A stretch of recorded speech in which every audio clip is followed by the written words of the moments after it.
Well, good evening and ahoy, and welcome to Tuesday night. It's a little bit different, so we're moving our searches to Tuesday night. Hope it finds you well.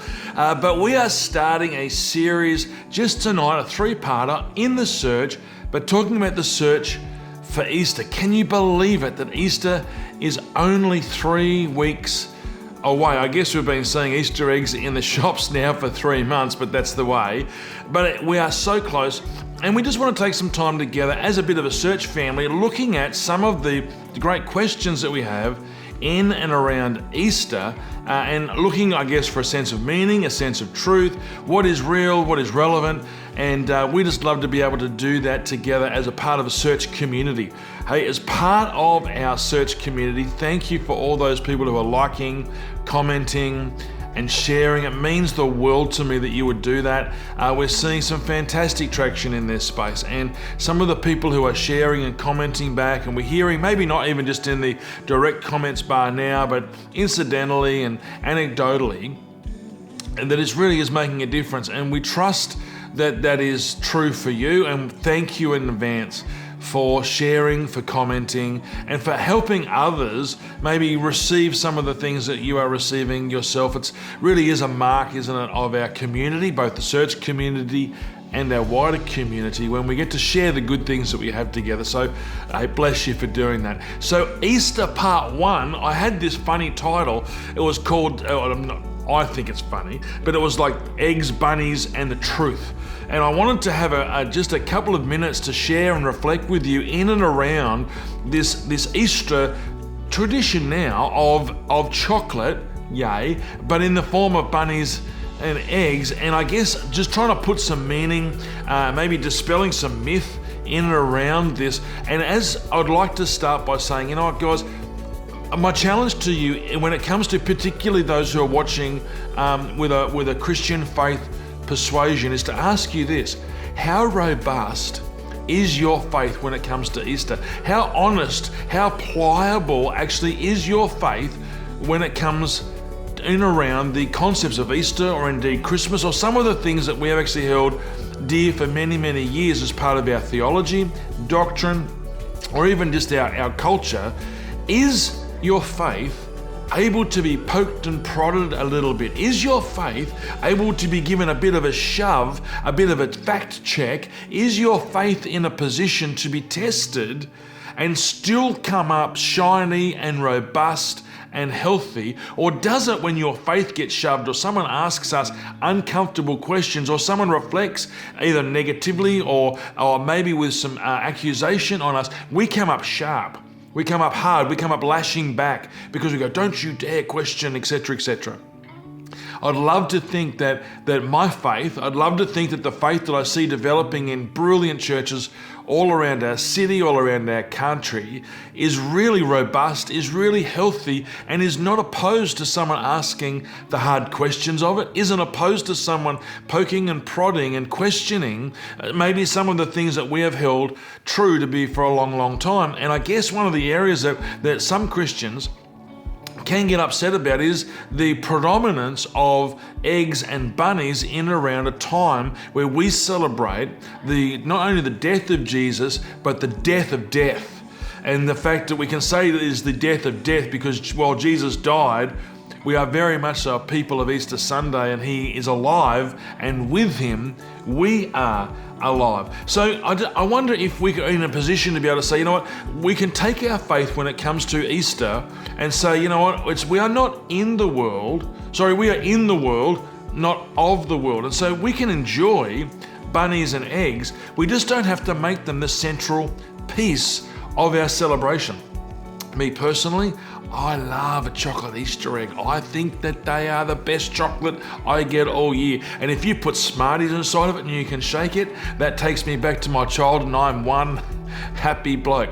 But the thing is the celebration of chocolate, of eggs, of Easter egg hunts, that's not the true meaning of the season. Now, I understand I may be upsetting some people here because we have heard, I guess, again, anecdotally, that, the eggs, the bunnies are all, echoes of pagan rituals that came out of, 7th and 8th century Britain, Anglo-Saxon stuff, Ustra, the goddess of spring, etc., etc. And I guess that's become sort of a part of some common Christian folklore. I can't find it to be mentioned anywhere else outside of one piece of writing, and the origins of eggs, the origins of bunnies, we just actually don't really know how that came about. Yes, you can Google it and all the first pop-up pages will be there, but show me the evidence of the writing in there and I'll gladly start to have conversations with you and change my mind and change my heart. Until then, I actually don't see the predominance of our celebrations of Easter either being about eggs, bunnies, and chocolate, or about being some echo of a pagan ritual. It is absolutely the celebration of life, and life offered freely, life offered abundantly, that Jesus himself would actually lay down his life while I was still very much so a sinner, still very much so in rebelliousness and absolutely absorbed with myself. He would actually take upon his sinless frame my rejection of him, die for me anyway, and in being raised to life, invites me into that place. We've said this a number of times, that Jesus didn't do Easter because you were bad. Your sin, your rebelliousness didn't do it to him. He did it. He laid himself upon that cross and was lifted up upon that tree.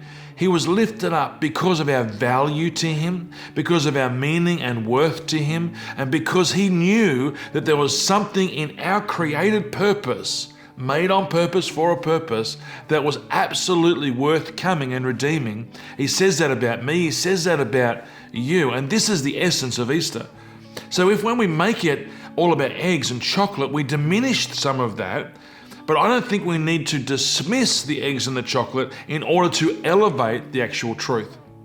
I had this picture, and it's a little bit like if we major on, I guess, the eggs and the bunnies, if we major on those things the same way as if we were to major on Santa and elves and trees and candy canes, if we were to major on those things, it's a little bit like a bride on her wedding day majoring on the cake, when it really isn't ever about that. It's actually about the union with her groom. It's actually about the relationship and the life that ensures forth from that. Never about the cake, never about the dress. It's always about the relationship. I wonder if it's a little bit like a guy or a girl who wins some $1 million check. Maybe it's like Who Wants to Be a Millionaire, and they win the $1 million and all the confetti comes falling down from the ceiling.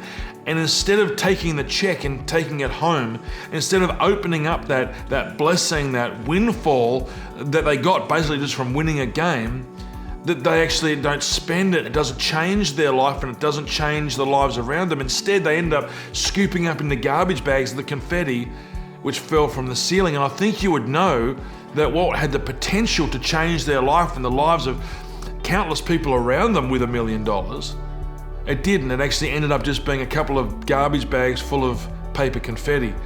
As we would know that a marriage and a wedding is intended to change our lives and better community and lead us forward in family.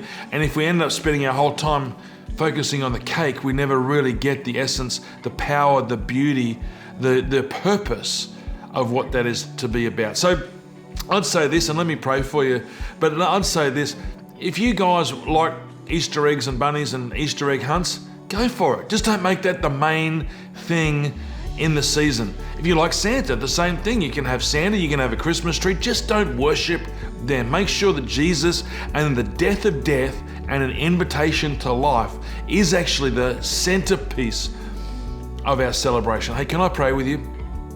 Lord Jesus, I thank you. I thank you for my friends. I thank you for my family who are on the search. You came searching for us, Jesus. You came searching for us because you said we had such value.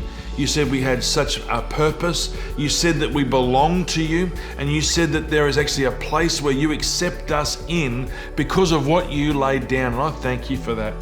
Father, I thank you for Easter egg chocolate. It's awesome. But I also thank you that there is a truth which trumps that chocolate. I thank you that our faith isn't limited by the shape that our chocolate comes in, but as our faith is shaped by the God who holds out his hands to us. Even if we're lost, and even if we're rebellious, and even if we're in self, you hold out your hands to us and say, I made you, I love you, and I want to have a relationship with you. Thank you, Jesus. You are worth searching out. Hey, God bless you. We'll look forward to being back next week. We're going to pick up the concept of should I eat meat in around Easter, one of those sort of classic questions. Should we eat meat on Good Friday, and why do we? Why wouldn't we? And I look forward to sharing that with you. But as always, please hit us up with a DM or our Facebook. We've got a brilliant church app that you can download, YouTube, all sorts of different places. And if we can be of assistance to you and your family, we would love to know how we can journey with you. We would love to know how we can call out the brilliant in you when maybe all you're seeing is a bit of beige. God bless you. And as always, I hope you can go and love somebody as much as you've been loved.